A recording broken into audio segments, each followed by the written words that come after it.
When I picked up the phone to ask my son Max when his wedding would be my daughter-in-law, Lena looked me right in the eye and said with a chilling smile, "Oh, we already got married yesterday. We only invited special people." The words hit me like a bucket of ice water.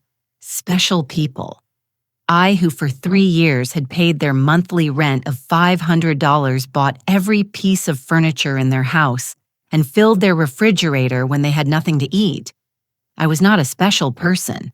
I stood there in the living room of my own house, holding the phone as if it weighed $1,000, watching my son avoid my gaze, while Lena made herself comfortable on the sofa I had bought for them.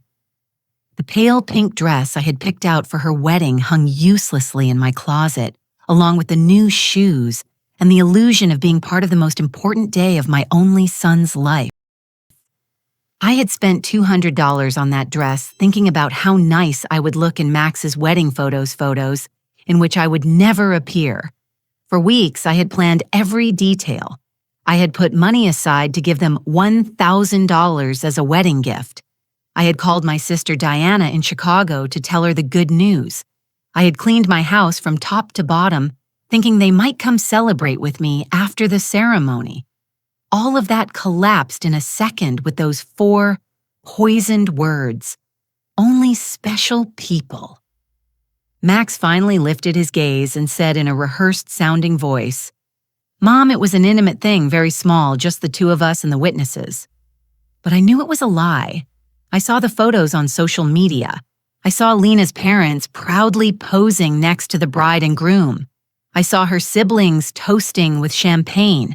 I saw Lena's white dress, which I had helped finance, with the $800 I had given her last month for her personal expenses. I saw everything I wasn't supposed to see. A week later, exactly 7 days after that humiliation, Lena called me with a completely different voice. She was no longer the confident woman who had excluded me from her wedding. Now she sounded desperate, almost pleading. "Renate, the rent is overdue. The landlord is pressuring us and says, if we don't pay this week, he will kick us out. You forgot to make the transfer." Her voice trembled slightly as if the world were ending.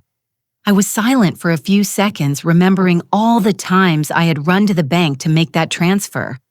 All the times I had canceled my own plans to make sure they had a roof over their heads. All the times I had eaten beans and rice so I could give them money for their desires. And now, after they had excluded me from the most important moment of their lives, they had the audacity to call me as if nothing had happened.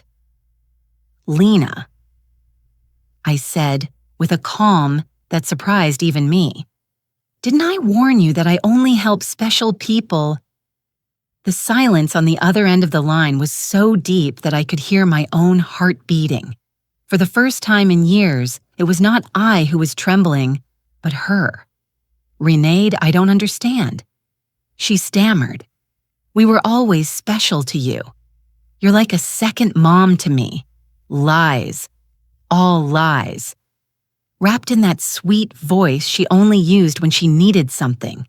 The same voice she had used to ask me for money for the wedding dress, for the honeymoon, for the rings which I had helped finance, without knowing I would never see the ceremony where they were exchanged.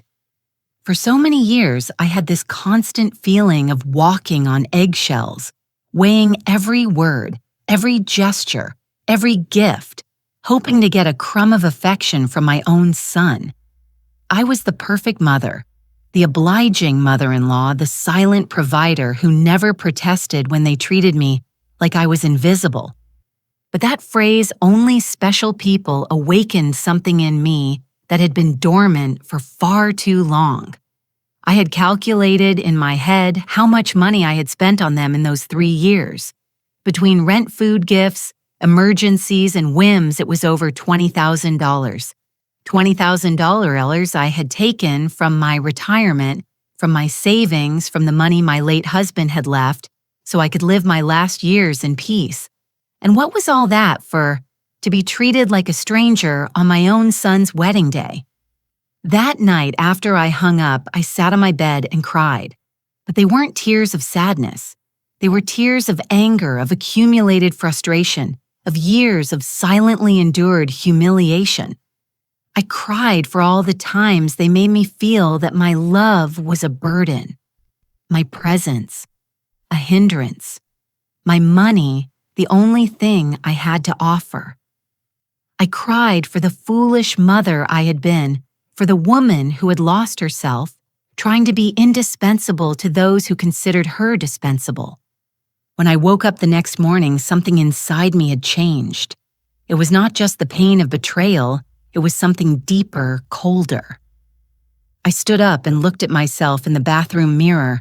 The same tired eyes as always, the same wrinkles that told stories of years of giving love without getting it back.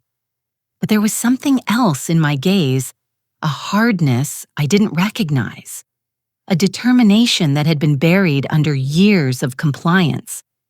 I went to the kitchen and made coffee as I had every morning for 40 years. But this time, I didn't think about calling Max to ask how he had slept. I didn't check my phone in anticipation of a message from him apologizing for the previous day's humiliation. For the first time in a long time, I was my own first concern of the day. I sat at the table where I had so often planned surprises for them, counted bills for their expenses, and cried silently when they treated me with indifference. Now this table would be a witness to something completely different. I took out my checkbook, my bank statements, and started to do the math. I wanted to see in exact numbers the extent of my own foolishness. Monthly rent of $500 multiplied by 36 months was $18,000. Food and supplies, approximately $200 a month, was another $7,200. Birthday gifts, Christmas gifts, anniversary gifts, at least $3,000. Lena's medical emergencies, $800. The car loan, they never paid me back $2,500. The air conditioner repair in their apartment, $600. The living room furniture, $200. $33,400.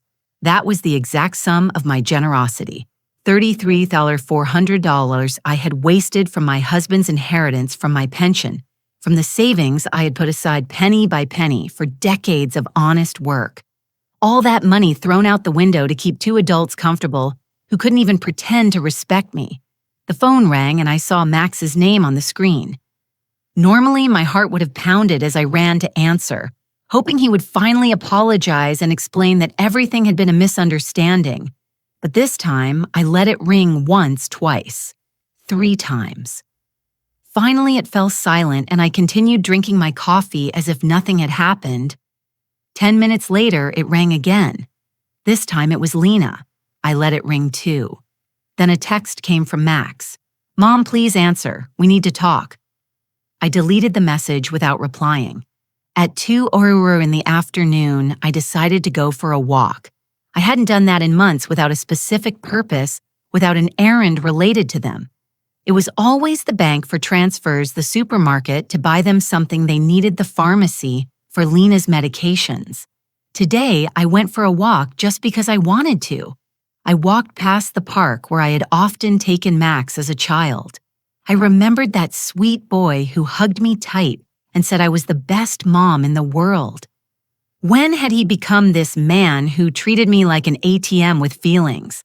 When did I start confusing love with money?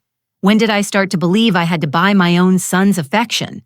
At the bank, where I had so often made automatic transfers, I stopped in front of the door. The branch manager, Mr. Clean, saw me through the glass and waved. I had known him for years.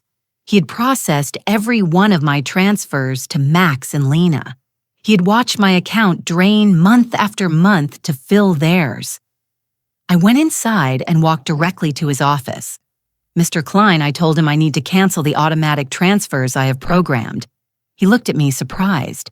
For 3 years, these transfers had been as regular as the sunrise. "Are you sure Mrs. Richter did something happen?" His concern was genuine, more genuine than any interest Max had shown in me in recent months. "What happened is that I finally opened my eyes." I replied, "I want to cancel everything, and I also want information on how to protect my accounts.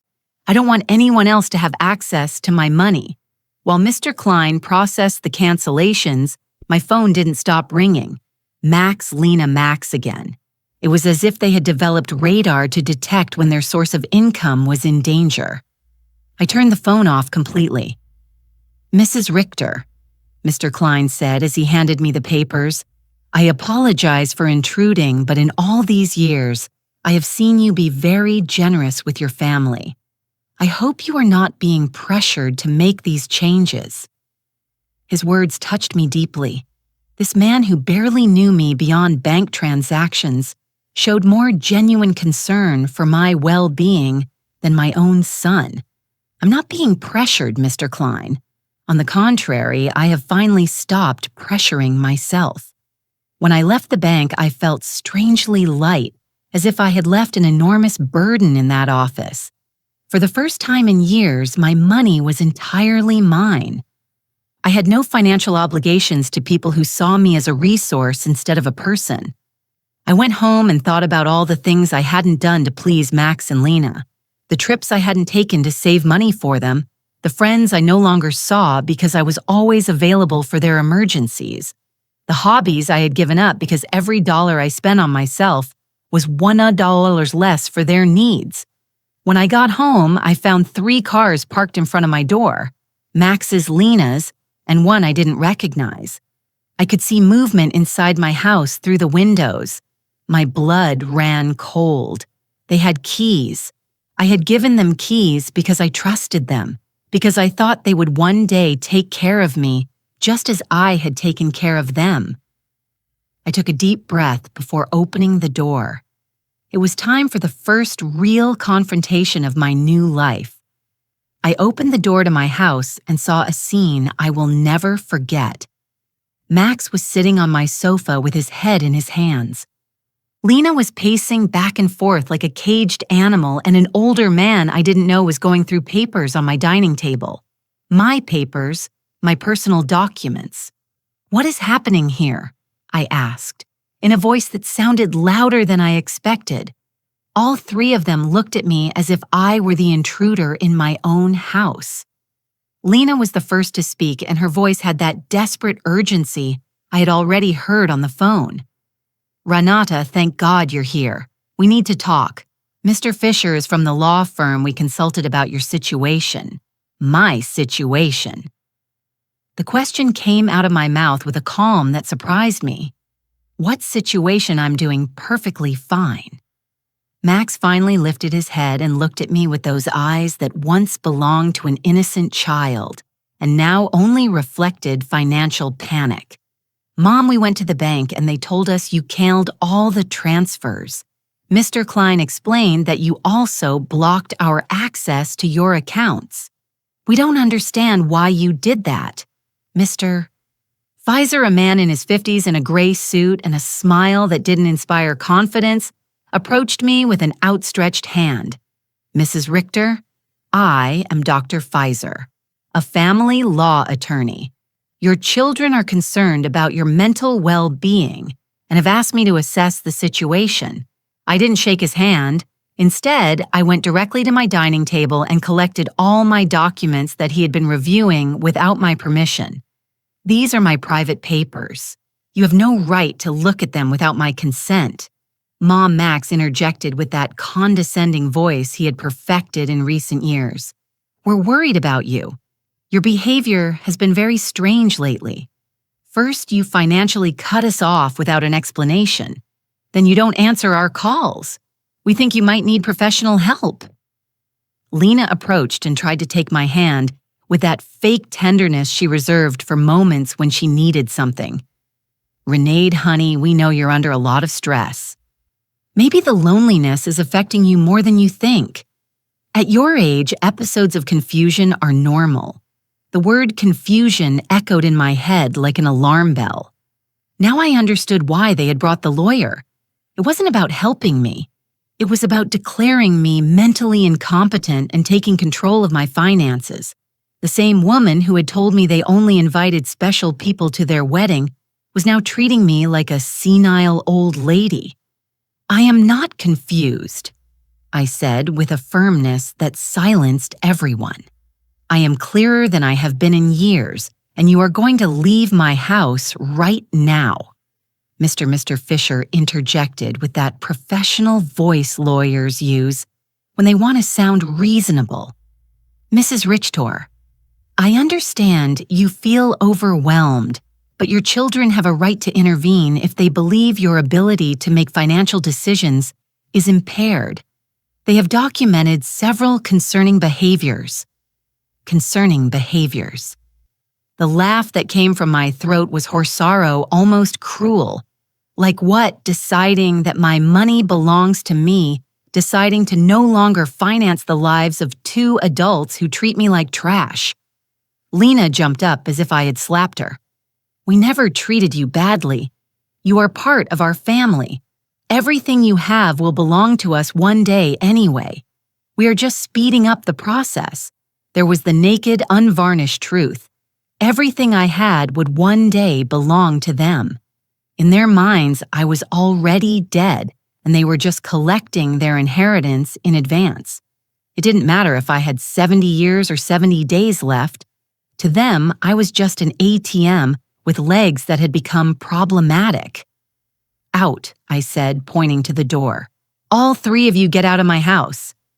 Max stood up with that angry, childlike face he made when he didn't get his way. Mom, we can't just leave. We have obligations.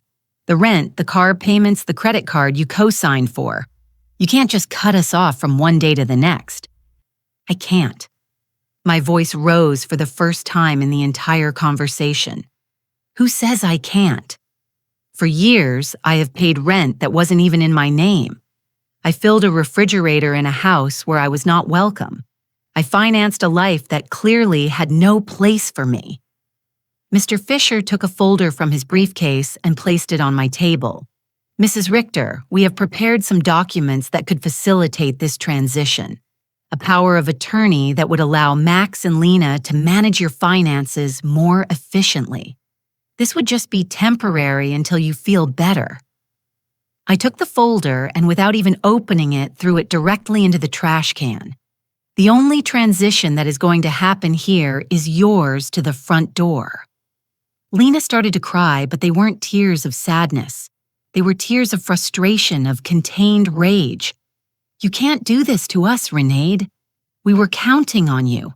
We made plans based on your support. We bought things. We took on financial obligations because we knew we could count on you. Obligations based on my money, I replied. Not on my well-being, not on my happiness, not on my company, just on my money.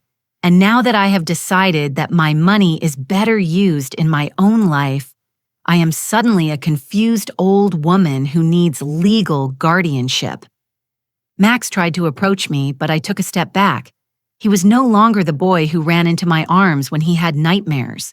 He was a 35-year-old man who saw his mother as an obstacle between himself and a comfortable life financed by others. Mom, we made mistakes, he said in a voice that was supposed to sound remorseful. The wedding was a misunderstanding. Lena was nervous. I was under pressure. We can fix this if you just become reasonable again. Reasonable. The word tasted bitter in my mouth. Being reasonable means continuing to pay for your life while you treat me like a stranger. It means pretending it doesn't hurt to have been excluded from the most important day of my only son's life. Mr. Fisher packed his papers with the efficiency of someone who is used to having proposals rejected. Mrs. Richter, this is not over. Your family has legal options. If you are indeed making irrational decisions due to mental health problems, a judge can determine that you need guardianship. His words were like a blow. I realized this was not just a manipulative family visit. It was a real legal threat. They wanted to declare me incompetent to manage my own affairs. Mr. Fisher, I said, looking him directly in the eyes, I suggest you do your research thoroughly before you threaten a 71-year-old woman who has managed her finances flawlessly for 40 years, who raised her son alone after the death of her husband. who ran a household and worked honorably until retirement, and who until last week financially supported two completely capable adults. Lena stopped crying and looked at me with a coldness that finally showed her true face. "This won't stay like this, Renati. We have rights and lawyers, too." "Perfect," I replied. "Hire all the lawyers you want. With your own money, of course, because mine is no longer available to finance your legal tantrums." The three of them walked to the door with the wounded dignity of people who are not used to being told no. Before he went out, Max turned to me one last time. "Mom, this is going to end very badly for you. You're going to end up alone with no one to take care of you when you really need it." "Max," I said with deep sadness, but also with crystalline clarity, "I am already alone. The difference is that now it's by my own choice, not by your neglect." As I closed the door behind them, I stood in my living room surrounded by the most beautiful silence I had heard in years. It was the silence of freedom. That night, I couldn't sleep, but not out of sadness or regret, but out of adrenaline from having reclaimed control of my own life. I lay awake in bed, planning my next steps like a general preparing for a battle. If Max and Lena wanted to fight, I would give them a war. But it would be a war I would fight with intelligence, not with emotion. At 6 hours in the morning, I was already dressed and ready to go. My first stop was the office of attorney Mr. Weber, a man I had met years ago when I was handling my husband's will. Unlike Mr. Pfizer, whom Max and Lena had brought, Mr. Weber had an impeccable reputation and specialized in protecting the rights of the elderly. Mrs. RTOR. He told me as I explained the situation. "What your children tried to do yesterday is more common than you think. It's called elder financial abuse, and it's a federal crime. The fact that they entered your house without permission and reviewed your private documents also constitutes a violation." His words both calmed and worried me. They calmed me because they confirmed I wasn't crazy that what had happened was truly abusive. They worried me because I realized the situation was more serious than I had thought. "We have to document everything," Mr. Weber continued.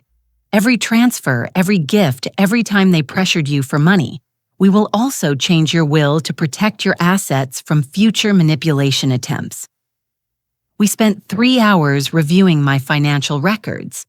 Mr. Weber whistled when he saw the total sum, $33,400 in 3 years. "Mrs. Richter, with this money, you could have lived comfortably, traveled, and enjoyed your retirement.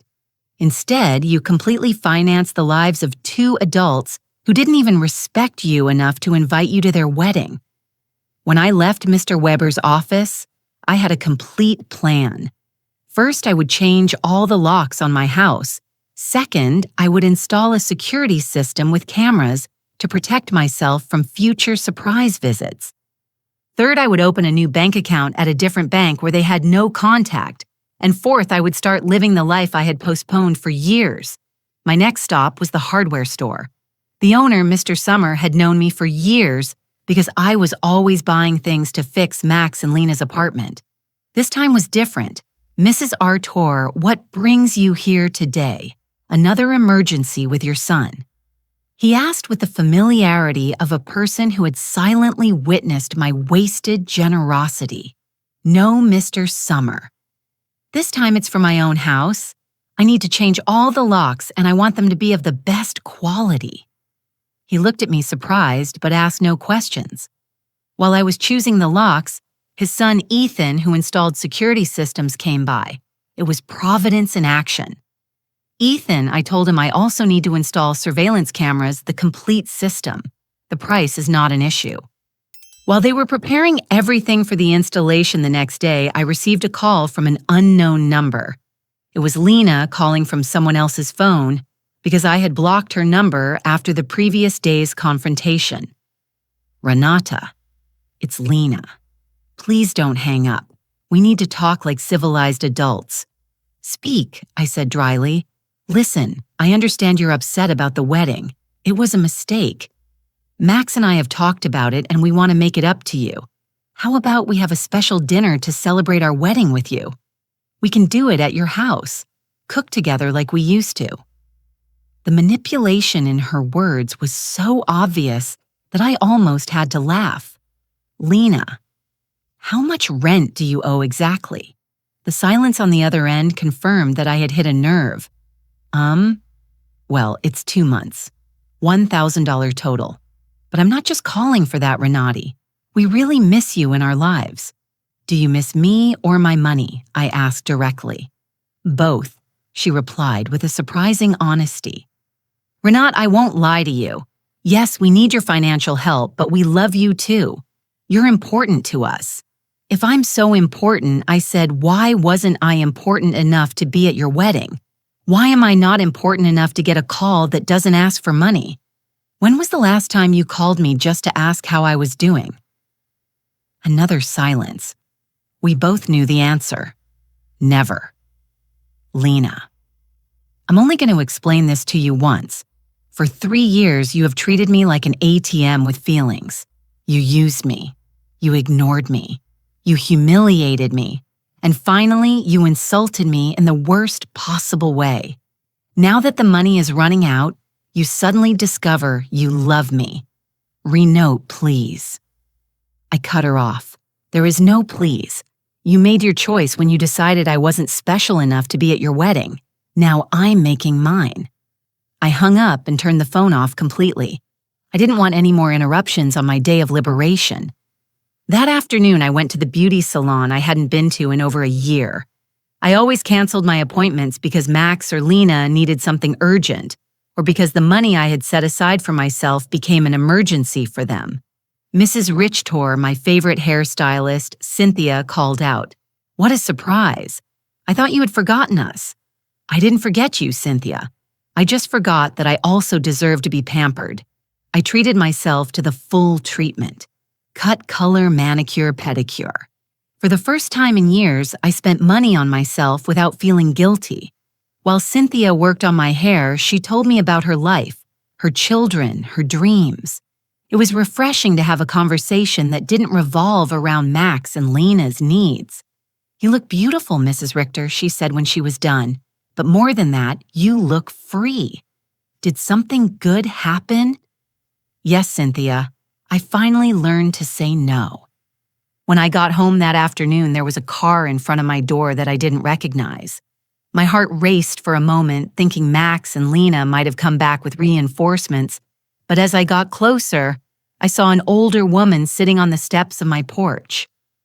Mrs. Richter, she asked as I got out of the car. Yes, that's me. Can I help you? I'm Eleanor Brooks. I live next door. We've been neighbors for years, but we've never had a chance to talk. Yesterday, I heard very loud voices in your house, and I got worried. Is everything okay? Her sincere concern touched me deeply.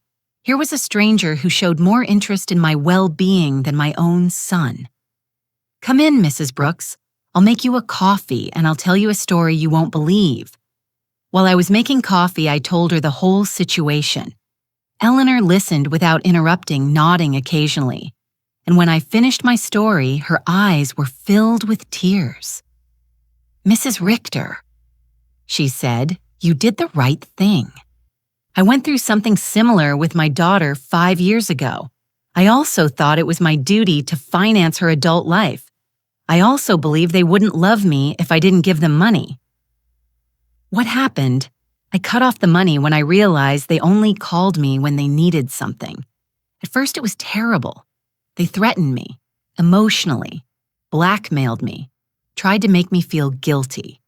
But after 6 months, my daughter called to genuinely apologize.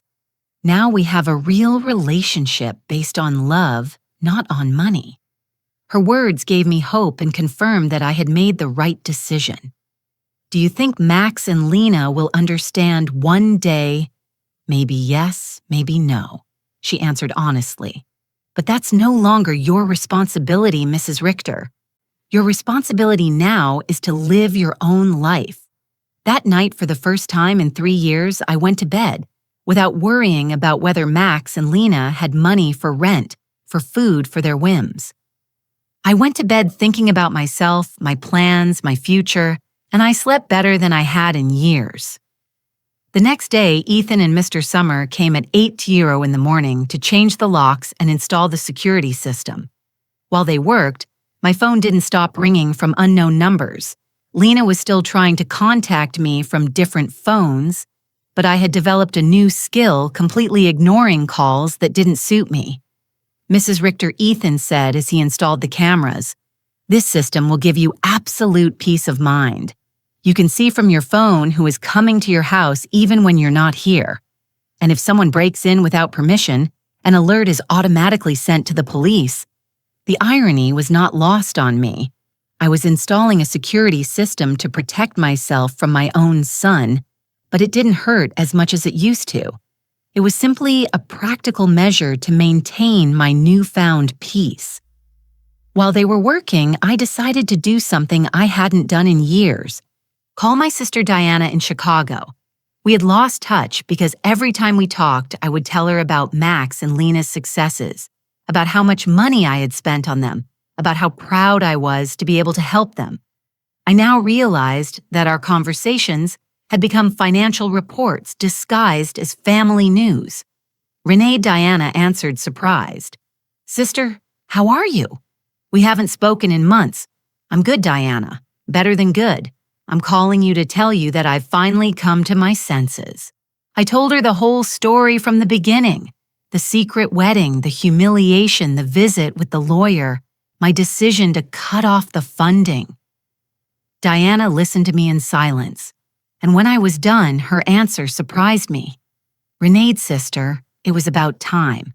Every time we spoke, it broke my heart to hear you brag about how much money you gave them, as if love could be measured in dollars. I wanted to tell you something, but I didn't know how. What did you want to tell me that Max never spoke lovingly about you when I saw him at family gatherings? It was always my mom helped me with this, or my mom bought me that, but never, I miss my mom or I love my mom. It was as if you were a service provider, not a person." Her words hurt, but it was a necessary pain. Like when a doctor cleans an infected wound, it hurts, but it's part of the healing. "You know what else I noticed?" Diana continued. "Lena always spoke about you in the future tense. When Renate is no longer here, we can remodel her house. Or when we inherit, we will invest in the business." As if they were waiting for you to die to really live. This revelation hit me like a bucket of ice water. They didn't just see me as an ATM. They saw me as a temporary obstacle between them and their money. While I was trying to make them happy, they were planning their future without me. After talking with Diana, I sat in my kitchen processing all this information. Years of marriage to a man who truly loved me, 35 years of raising my son alone after my husband's death, and 3 years of financing 2 adults who saw me as a $100,000 obstacle. The doorbell rang, and on the new cameras, I saw it was Ella Lahner with a mug in her hands. I opened the door, and she handed me a fresh brewed coffee. "I thought you might need some company after everything you told me yesterday," she said with that sincere smile I had already come to appreciate. We sat in my living room, and Eleanor told me more details from her own experience. "My daughter said the exact same thing to me that Lena says to you. You're like a second mom to me. We're special to you. Everything will be ours one day anyway." Those are rehearsed phrases, Mrs. Richter. They learn them from the Emotional Manipulation Handbook. "Do you think such a handbook exists?" I asked, half jokingly, not officially, but it seems everyone reads from the same book. Chapter 1 is make her feel indispensable. Chapter 2 is create constant financial emergencies. Chapter 3 is when she resists, question her mental health. We laughed, but it was a bitter laugh. It was both funny and tragic to recognize such predictable patterns in our own children's behavior. "Did you ever feel guilty for cutting off the money?" I asked Eleanor. "Every single day for the first 3 months." She answered honestly. But then I started to see the results. My daughter had to get a second job. Her husband stopped playing golf every weekend and started looking for extra work. They learned to live within their means. And more importantly, they learned that I was a person, not a resource. That afternoon, I decided to do something I had postponed for years: visit my husband's grave. I always made excuses not to go because Max or Lena needed something urgent or because the taxi fare was better invested in one of their emergencies. The cemetery was quiet and beautiful. Robert's grave looked a bit neglected because I hadn't been there to clean it in months. I sat on the grass next to his headstone and talked to him as if he were alive. Robert. My love, I think I lost myself for a while. After you left, I put all my energy into Max. I wanted to be the best mother in the world, thinking somehow he would grow up without a father. But I think in the process, I forgot to be myself. The wind blew gently, and for a moment, I felt like he was listening to me. Our son has become someone I don't recognize. Or maybe he was always like this, and I didn't want to see it. His wife, as well, you know how she is. The money you left for me to live peacefully, I spent it taking care of them. But not anymore, my love. I have learned. I cleaned his grave, replaced the withered flowers with new ones, and stayed there for another hour, simply enjoying the peace. For the first time in years, I was not in a hurry to get home to solve a crisis for Max and Lena. When I got home, there were 3 cars parked in front of my door again. My heart raced, but this time I was prepared. The cameras showed me that it was Max, Lena, and 2 other people I didn't recognize. Everyone seemed agitated, talking to each other and pointing at my house. I didn't get out of the car. Instead, I called Mr. Weber, my lawyer. Mr. Weber, they are at my house again. This time they've brought more people. What should I do? Don't get out of the car, Mrs. Richter. I'll be there right away and I'll call the police. After our conversation yesterday, I requested a temporary restraining order. They are not allowed to be on your property. Minutes later, Mr. Weber and 2 police patrol cars arrived. I watched the officers talk to Max and Lena, saw my son gesticulate angrily, saw Lena crying again, but this time her tears did not move me. One of the officers approached my car. "Ma'am, you can get out safely. Your visitors are going to leave immediately." As I got out of the car, Max shouted at me from the street, "Mom, this is ridiculous. We're your family. You can't call the police on your own son." "Max," I replied with a calm that surprised even me. "Family doesn't threaten lawsuits for mental incompetence. Family doesn't break into people's homes without permission. Family doesn't treat their mothers like ATMs. Lena screamed from across the street. "You're going to pay us everything you owe us. We have bills you co-signed for. You can't just abandon us like this," Mr. Weber interjected.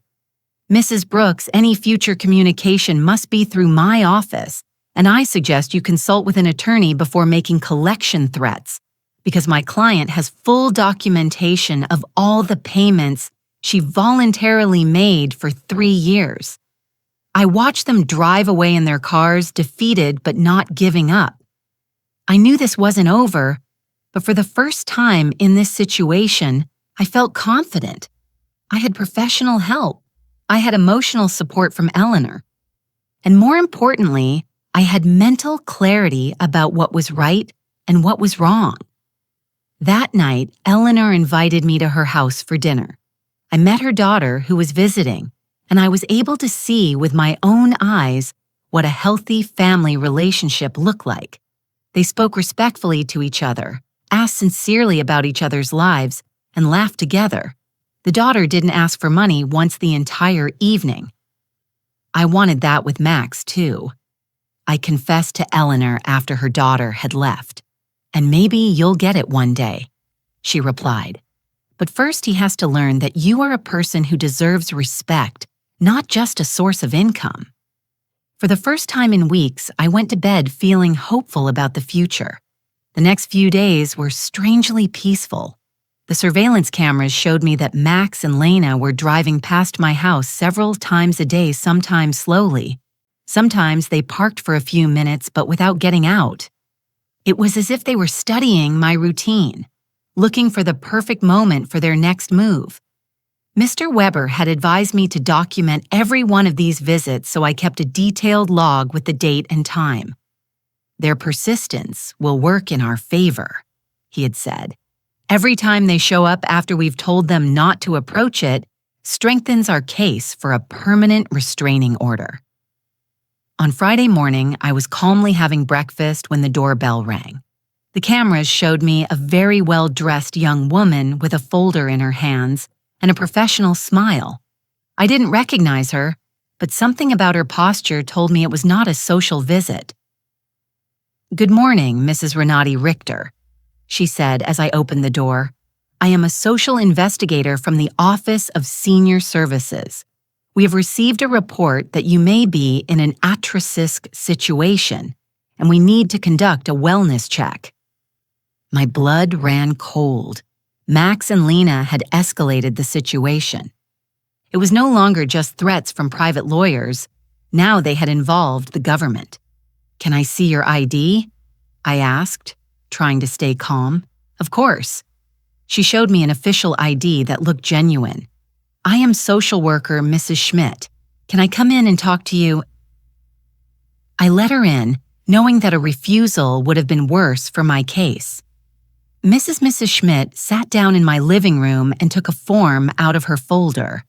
"Mrs. Richter, we have received reports that you have shown significant changes in your financial behavior, that you have cut off communication with your family, and that you have shown signs of paranoia by installing unnecessary security systems. We were also told that you have refused medical and legal help from your loved ones." Every word had been carefully chosen to make me sound like a mentally disturbed old woman. I recognized Lena's handwriting in the wording. She had always been skilled at manipulating words to get what she wanted. "Miss Schmidt," I said with all the dignity I could muster, "I would like to call my lawyer before answering any questions." "Ma'am, this is not a legal interrogation. It's a wellness check. If you have nothing to hide, it should not be a problem to speak with me." The phrase, "if you have nothing to hide," infuriated me.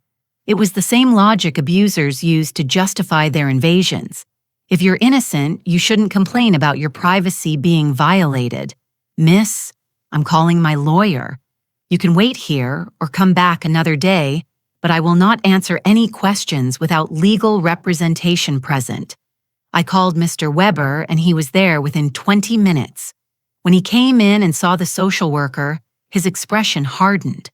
"Miss Schmidt," he said after checking her ID, "I hope you have a court order to be here because my client is under my legal representation, and any unauthorized investigation constitutes harassment." Sir Mrs. Schmidt replied with less confidence than before. "We have reports from concerned family members about the lady's well-being. It's our duty to investigate." "What family?" Mr. Weber asked dryly. "The same family that tried to get her to sign a power of attorney without representation. The same family that broke into her house without permission and checked her private documents. The same family that excluded her from important events while living off her money." Mr. Weber took a folder from his briefcase and placed it on the table. "Here I have complete documentation of my client's financial and emotional abuse. $33,400 that were withdrawn from her accounts in 3 years. Systematic social exclusion and emotional blackmail. If someone needs to be investigated here, it is not my client." Mrs. Schmidt reviewed the documents with growing discomfort. It was obvious that the information she had been given did not match the reality she had in front of her.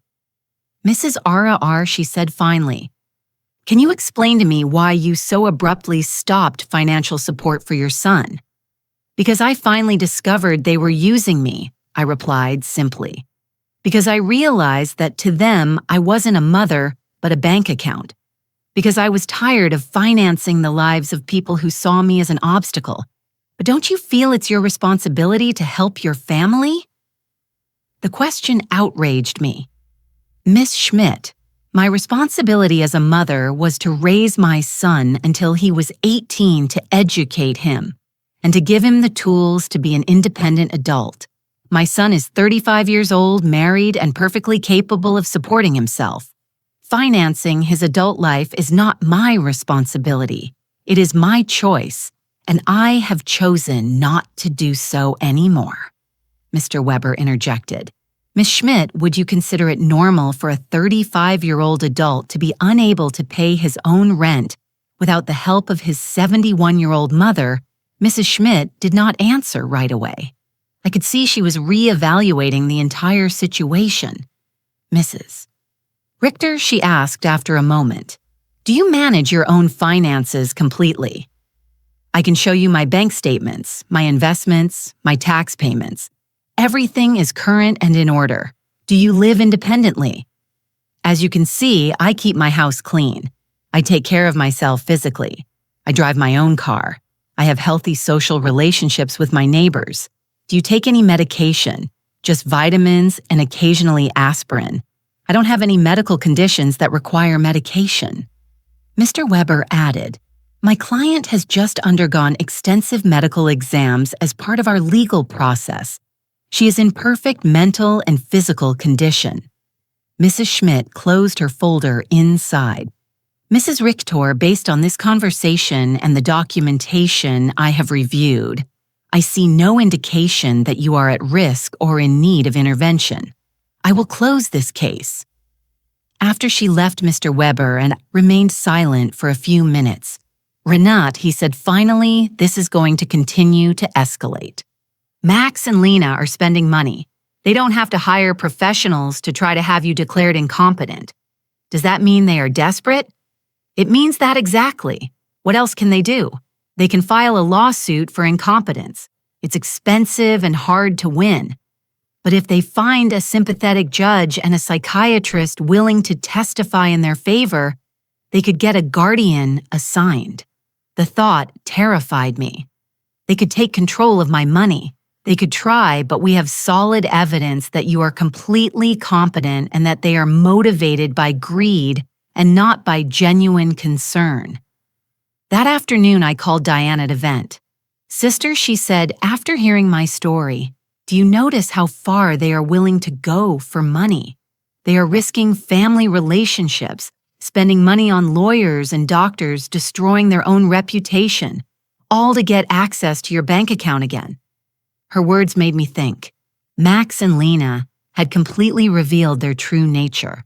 There was no going back. There was no possibility of a genuine reconciliation. To them, I had never been a mother or a respected mother-in-law. I had always just been money on legs. This revelation, although painful, was also liberating. I no longer had to wonder if I was making the right decision. I no longer had to feel guilty for protecting myself. They had proven for themselves that my emotional and physical well-being was less important to them than my money. That evening, Eleanor came to visit with a surprise. She had invited her friends from the garden club to meet me. Renate, she introduced me. These are my friends Cynthia, who you already know from the salon, Maria, Carmen, and Alfreda. We have all been through similar situations with abusive family members. We spent the evening sharing stories. Maria had had to set boundaries with a brother who constantly asked her for money. Carmen had cut off her relationship with a daughter who only visited when she needed money. Alfreda had had to change her will after she found out her grandchildren considered her their retirement plan. What hurts me the most, I confessed, is not losing the money I gave them, but realizing that I never had the love I thought I had.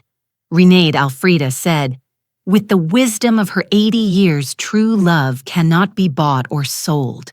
If you had to pay for it, it was never real. Her words were balm for my wounded soul. She was right. I had bought attention, not love. I had financed an illusion. You know what I've discovered, I said to my new friends, that loneliness surrounded by people who don't love you is worse than being lonely on your own. At least now, when I am alone, I am in good company. Everyone laughed, and we toasted to our newfound wisdom.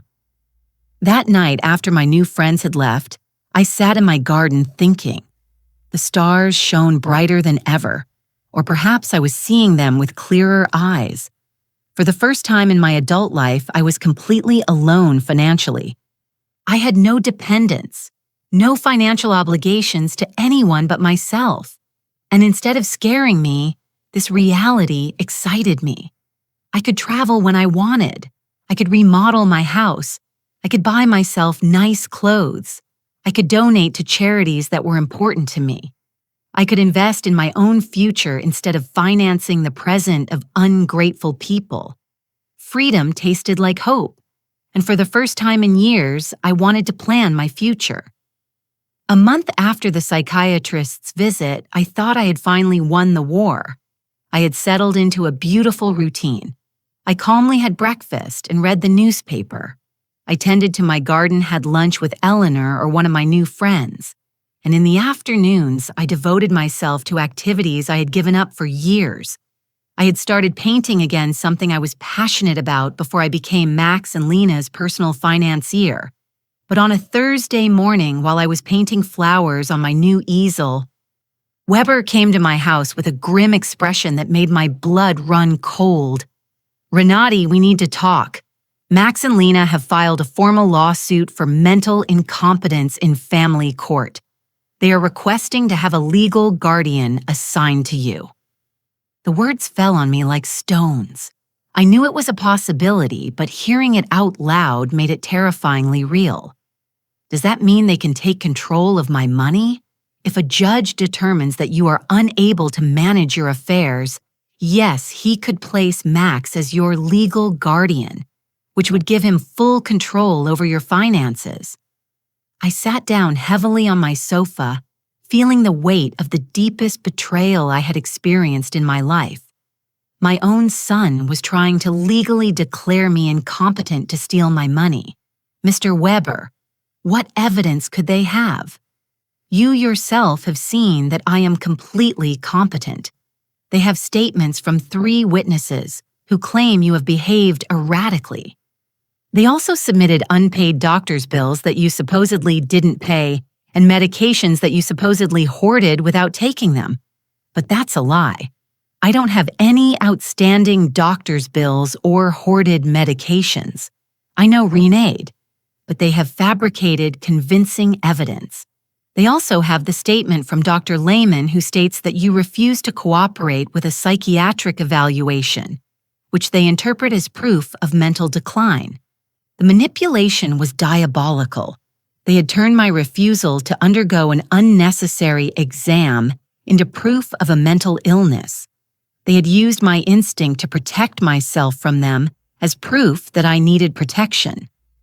Who are the 3 witnesses? Mr. Weber looked through his documents. Lena, of course, a neighbor named Mr. Davis, and someone who claims to be your pharmacist, Mr. Green. Mr. Davis was the neighbor across the street, an unpleasant man who had always had problems with me because my friends sometimes parked in front of his house. Mr. Green was indeed my pharmacist, but I didn't understand what he could have against me. "I need to talk to Mr. Green," I told Mr. Weber. "Something's not right." We went to the pharmacy together that afternoon. Mr. Green received me surprised and nervous. "Mrs. Richter, it's good to see you." "How are you, Mr. Green? I was told you signed a statement saying I show erratic behavior with my medications." His face turned red as a tomato. "Mrs. Richter, your daughter-in-law, came in a few weeks ago and asked about your medications. She said she was worried because you were acting strangely." "And what did you tell her?" I explained to her that you only buy vitamins and occasional aspirin, that you don't have any regular medical prescriptions. But she insisted that this was proof that you weren't taking adequate care of your health. Mr. Weber interjected. "Mr. Green, did you sign a paper?" She brought a document that said I was confirming that Mrs. Richter had irregular medication purchases. I thought it was for her health insurance or something. I didn't know it was for a lawsuit. My own pharmacist had been tricked into signing something he didn't fully understand. Lena's manipulation knew no bounds. "Mr. Green," I said, "I need you to write a statement explaining exactly what happened and clarifying that I have no problems with medications. Of course, Mrs. Richter, I am terribly sorry for this misunderstanding. After the pharmacy, we went to confront Mr. Davis. When we knocked on his door, he received us with obvious hostility. 'What do you want, Mr. Davis?' Mr. Weber said, 'I understand you signed a statement about my client's behavior.' And you're right, I did. That woman is crazy. She's been acting strange for weeks. Can you be more specific about the behaviors you observed installing cameras, as if she lived in a war zone having strangers visit all the time, yelling at her family in the street?" I realized Mr. Davis had taken everything out of context. The cameras had been installed for protection. The strangers were my new friends. The yelling was me defending my house from Max and Lena's invasions. "Mr. Davis," I said, "do you know why I installed the cameras?" "No, and I don't care. To protect myself from my son and daughter-in-law, who broke into my house without permission and threatened me." "That's what a crazy person would say," he replied cruelly. There was no way to reason with him. His statement was based on superficial observations, maliciously interpreted.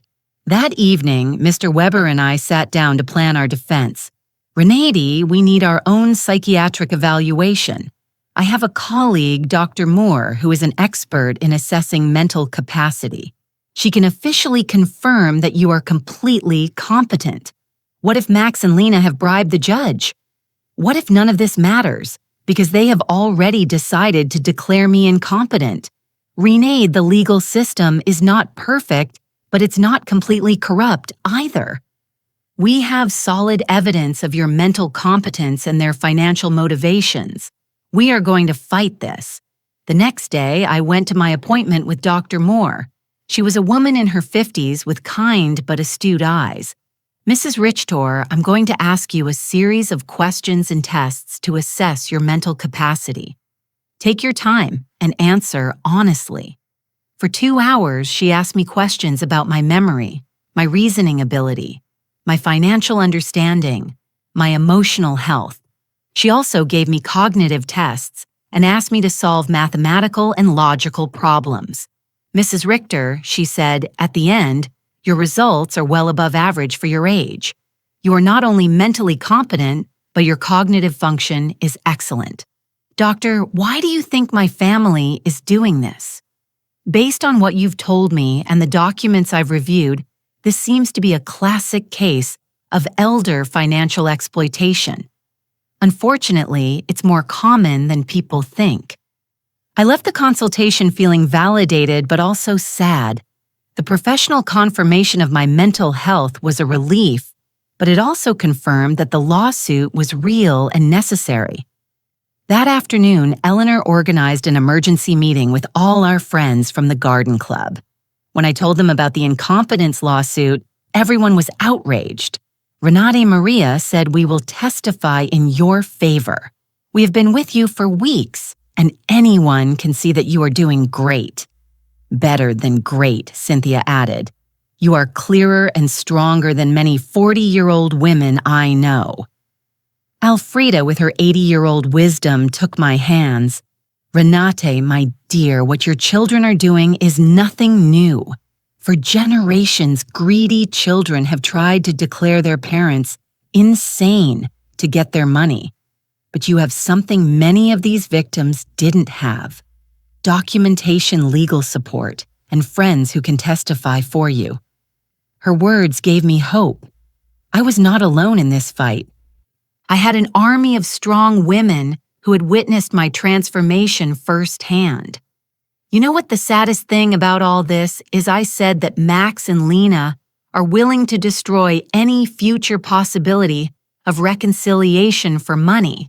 Even if I were willing to forgive everything so far, there's no going back from this. "And maybe that's for the best," Cynthia replied.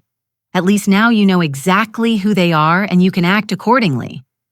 That night, for the first time since this nightmare began, I really cried, not out of sadness, but out of grief. I said my final goodbye to the son I thought I had, to the dream of a loving family, to the illusion that unconditional love was reciprocated.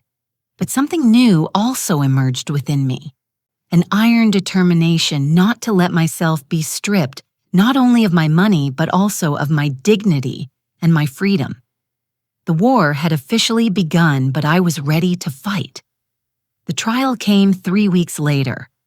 I woke up early, put on my best black suit, and looked at myself in the mirror with a determination I had never felt before. Today, not only my mental capacity would be judged, my dignity as a person, my right to live free from abuse, my value beyond my bank account would be judged. Mr. Weber came at 7 in the morning to go over our strategy one last time. Renate, remember, the burden of proof is on them. They have to prove that you are incompetent. We just have to show that you are not. And what if the judge is already biased? Judge Miller has a reputation for being fair. I researched his past cases, and he doesn't automatically favor families. He is dedicated to protecting the rights of the elderly. We arrived at the courthouse at 9:00 in the morning.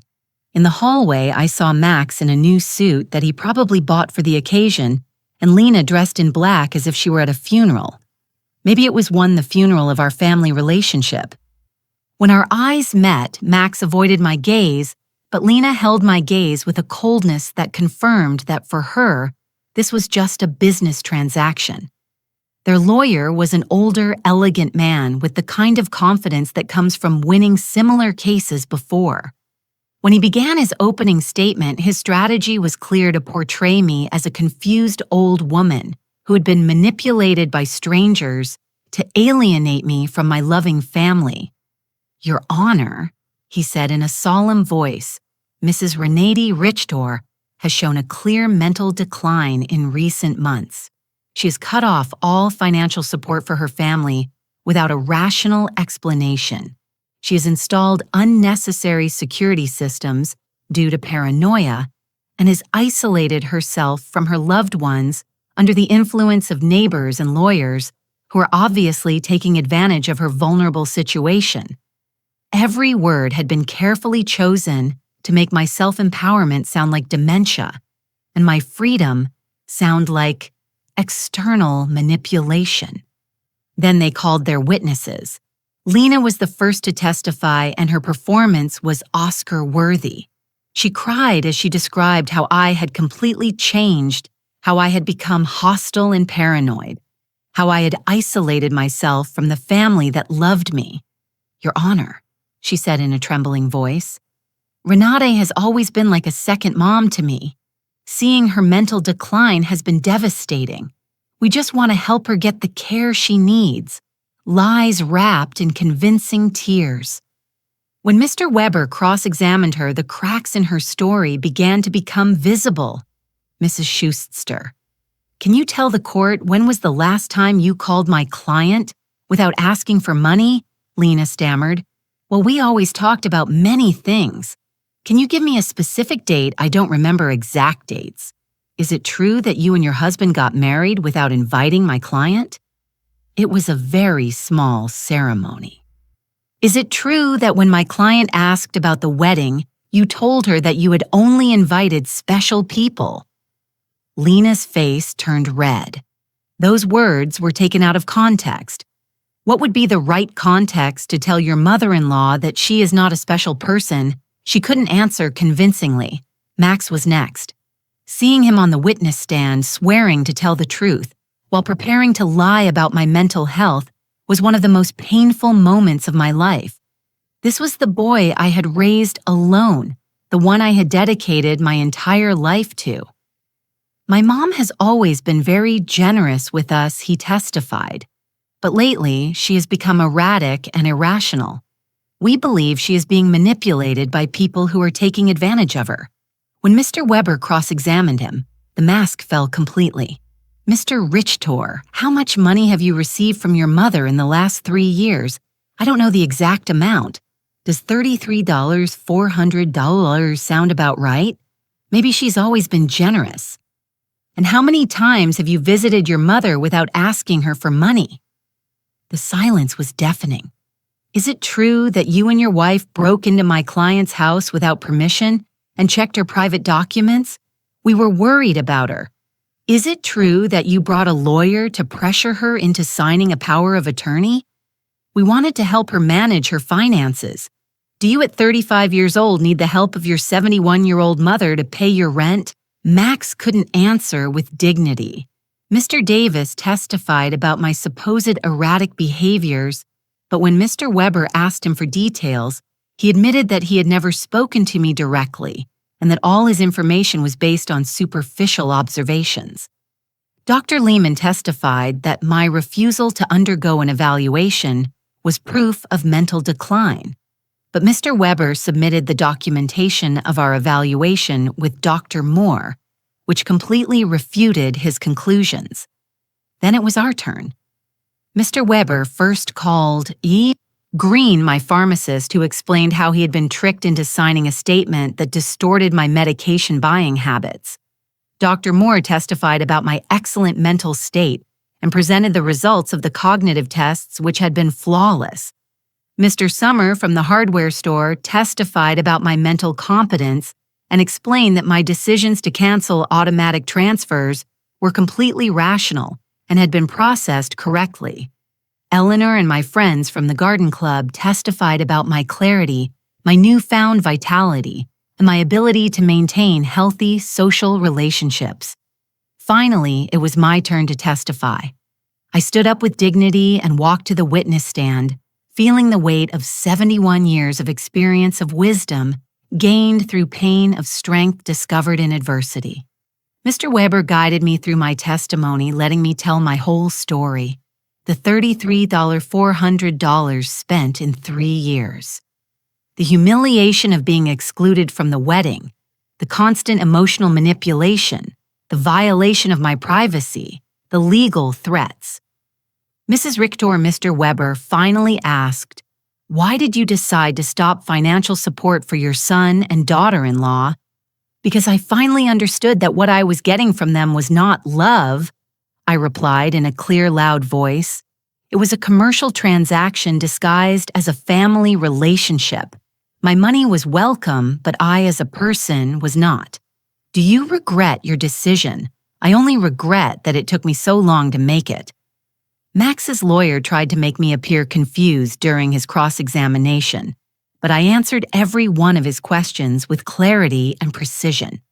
When he tried to imply that my new friendships had manipulated me, I explained to him that for the first time in years, I had relationships based on mutual respect and not on financial interest. In his closing argument, Max's lawyer insisted that I was a victim of external manipulation. Mr. Weber's rebuttal was devastating. Your Honor, what we have seen here is not the case of an incompetent old woman, but that of a woman who has finally found the strength to free herself from years of financial and emotional abuse. The plaintiffs have presented no real medical evidence of mental incompetence. What they have presented is frustration because their source of income has decided to exercise her legal and moral right to protect her own resources. Judge Miller retired to deliberate for 2 hours that felt like 2 years.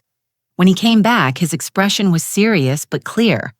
After reviewing all the evidence presented, he began, "It is obvious to this court that Mrs. Renee Richter is in full possession of her mental faculties. Professional psychiatric evaluations confirm her cognitive competence. Her financial decisions, as painful as they may be for her family, are completely rational and within her rights." My heart began to beat faster. Furthermore, the judge continued, "The evidence suggests that this lawsuit is motivated by financial interest rather than by genuine concern for Mrs. Richter's well-being. The court completely denies the request for guardianship. I had won. I had not only won the lawsuit, but also my freedom, my dignity, my right to live free from the abuse of those who supposedly loved me. When we left the courthouse, I saw Max and Lena talking angrily with their lawyer. Lena gave me a look of pure hatred before she walked away. Max looked at me one last time, and for a second, I saw something that could have been regret, but it was already too late. That night, Eleanor organized a celebration at my house with all our friends. We toasted to justice, to freedom, to the sisterhood of strong women who support each other. Ranada. Alfreda told me, "Today you didn't just win a trial, you won back your life." She was right. For the first time in years, the future was completely mine. I could travel. I could love. I could create. I could live without fear, without guilt, without manipulation. 3 months later, I sold my house and moved to a beautiful apartment near the city center. I donated half of my money to organizations that protect the elderly from family abuse. With the other half, I began to live the life I had always wanted. I traveled through Europe, took art classes, and joined volunteer groups. I never heard from Max and Lena again. I heard from others that they had to move to a smaller apartment, and that Lena had found a job for the first time in years. Perhaps the adversity would teach them what my generosity never could, the value of honest work and independence. Some nights when I look at the stars from my new balcony, I think about the woman I was a year ago, fearful, manipulated, believing I had to buy love.